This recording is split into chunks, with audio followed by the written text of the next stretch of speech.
సంపద కొంతమంది చేతుల్లో ఉండడం కాదు. సంపద అనేది ఎవరైతే పేదవాళ్ళు ఉన్నారో వాళ్ళ అవసరాలు తీర్చే విధంగా ఉండాలి. ఓసారి మనకు అదృష్టం కలిసి వస్తుంది. ఇక్కడే మా చంద్రశేఖర్ ఉన్నాడు, ఎన్ఆర్ఐ. ఒక ఎగ్జాంపుల్ అది. మన పాలసీల వల్ల చంద్రశేఖర్ బాగుపడ్డాడు, అమెరికాకి వెళ్ళాడు, ఒక మంచి కంపెనీ పెట్టాడు, ఒక సక్సెస్ఫుల్ పారిశ్రామికవేత్తగా తయారయ్యాడు.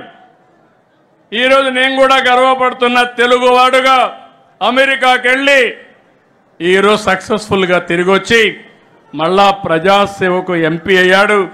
ఎంపీ అవుతానే అదృష్టం కలిసి వచ్చి కేంద్రంలో మంత్రి కూడా అయ్యాడు. ఇప్పుడే అనిత గారు చెప్పారు, ఒక్క అడుగు ముందేస్తే ఓసారి 3-4 అడుగులు కలిసి వస్తాయి. ఆవిడ కూడా మొన్నటి వరకు తెలుగు మహిళా అధ్యక్షురాలుగా పనిచేసి సాక్షాత్తు రాష్ట్ర హోమ్ మినిస్టర్గా పనిచేసే పరిస్థితికి వచ్చారంటే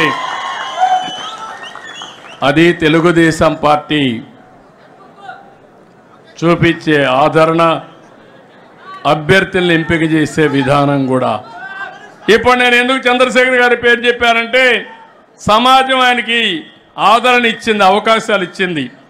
ఇక్కడే ఈ జిల్లాలోనే చదివాడు, ఎంబీబీఎస్ పాస్ అయ్యాడు, టెక్నాలజీలో కొద్దిగా ఆలోచించాడు. దాంతో ఆయన చేసిన పని అమెరికాకు పోయి ఒక కంపెనీ పెట్టి బ్రహ్మాండంగా డబ్బులు సంపాదించారు. కానీ ఆయన మొట్టమొదటిసారి డబ్బులు సంపాదించినప్పుడు ఇక్కడ ప్రజల వల్లనే పైకి వచ్చాడు. ఆ విషయాన్ని ఆయన గుర్తుపెట్టుకోవాల్సిన అవసరం ఉంది. సమాజం వల్ల పైకి వచ్చాడు, తెలివితేటలున్నాయి. కృష్ణ గారు ఊరే బురుపాళమే అయింది.